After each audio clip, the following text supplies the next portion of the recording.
Hey guys, Oscar from Motorcycle Cruise here to install a cruise control to a CanAm Spyder. This is a customer that's earned. She had a problem with her old CanAm Spyder and we took the control system out and we're going to fit it to her recently required second-hand CanAm. And I'm just going to go basically over how we install and what the major components are. Hope you enjoy it. Thanks. So this is the CanAm Spyder that we're doing today. It's a nice little unit, a very clean unit. This is a 2008 model, we think, and we'll be putting a cruise control system on it. So cruise control system, when you get the kit, it comes with everything you'll need, including these really good instructions and all the componentry, the wiring harness, the computer, the cable interface unit, switch. In this case, we also have to supply a speed sender signal and even a handy little bag of cable ties to clean up the wiring harness and all the screws and bits and pieces you'll need to fit it into your motorcycle. Additional to the instructions that are printed out in black and white, in the future we'll be using, if you place an order for the motorcycle cruise, you'll also receive a link into a OneDrive where you'll be receiving the installation, the motorcycle troubleshoot, and also set up a user manual, and they will then have a nice colour version of the instructions, and with great photos, stepping you through piece by piece. So today I'll just be showing you the basic components of the motorcycle cruise installation. We'll get started. So back again, we've now finished the disassembly portion of the bike. So in this case, we've raised the seat, raised the hood, and removed the components in order via the instructions, taking off the instrument cluster, all the panel work, all the sides. So this is now giving us access to the side of the bike. It's giving us access to the rear of the bike, giving us access to the other side of the rear and the battery, giving us full access to this side of the bike here, which we'll be doing some work on the throttle bodies, which are back underneath the bike there, and will give us access to all the wiring area that we need. So as you can see, got a pile of parts here from the bike, just sitting there. That's the first stage of installation, is disassembly. Back soon. Okay, working through the instructions, we've removed the throttle systems and lubricated the cables as per the instructions. Also lubricated this on the handlebar so it's freely moving, and then we've also fitted up the electric servo unit. So this is the electric servo unit sitting in here. It's well described in the instructions where to position it. Some important things to note are the routing of the servo cable going forward and then coming back towards the top of the engine rocker cover. And a little fiddly bit was the throttle spindle up here, pretty hard to see in there, but make sure you just remove the top cable and fit the top cable, because the bottom cable can be a little bit fiddly to get onto the spindle. It's way down the back there. Okay, we've now fitted up the cable interface unit, which is right up in here. So that's the cable interface unit. It's better seen from the top, and I'll show you that in a moment.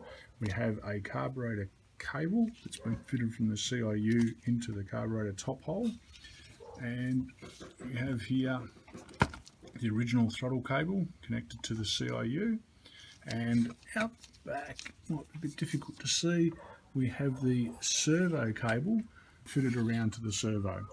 We've also done the adjustment at the servo end of the servo here, and we've adjusted the adjuster on the CIU unit to the carburetor cable. I'll show you that from the top. So you can see the cable interface unit just here.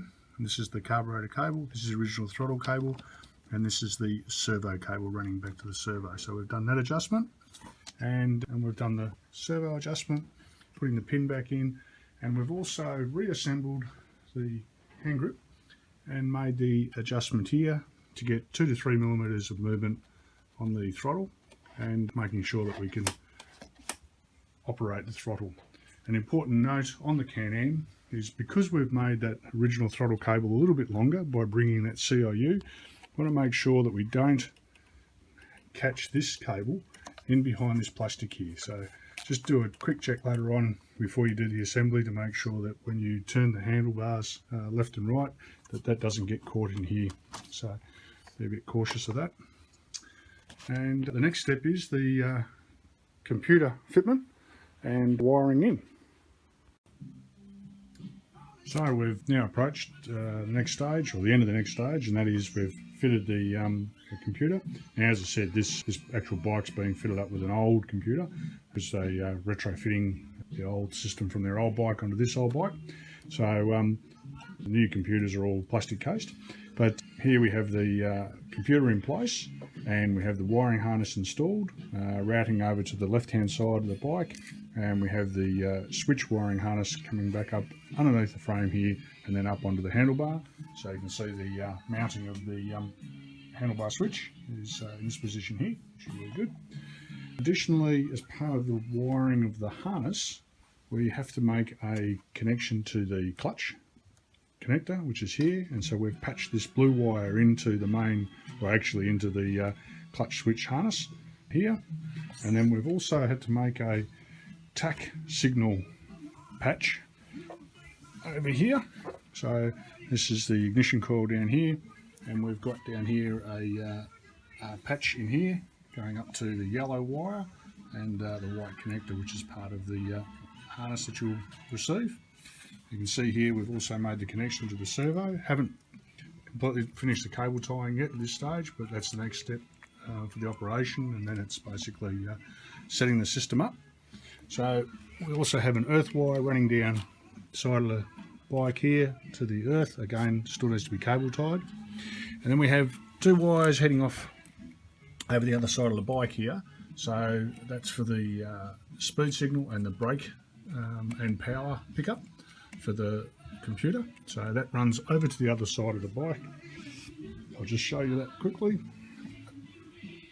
It's coming over here from this side of the engine, running down the frame, underneath the fuel tank. We have the brake and power connection here, and then we also have running behind here and then down the swing arm down to a speed signal which we've applied to the ABS sensor pickup essentially. So we've added this speed signal, and it has two magnets in the tops of the bolts, one on this side and one directly opposite, and that will trigger the speed signal for the computer. So we're nearly ready to just final fitment and setup of the actual cruise control. So this is the finished product. We now have the cruise fully installed, been out for a test ride. Everything's a-okay, everything functions well. Just some functions of the cruise control. So this is the switch that we use to control the cruise control. You ignition on, you drive away, press the on off, and you'll get a red light on. And you, if you find a set speed that you want to set to, you can either press set or resume, both will hold it. Then you can accelerate or decelerate. Cruise is multifunctioned in the terms of if you press the brake, it'll disengage. If you hit the clutch, it'll disengage. So if you over rev, it'll disengage. So all over, great little product, and hope you like the video. Bye.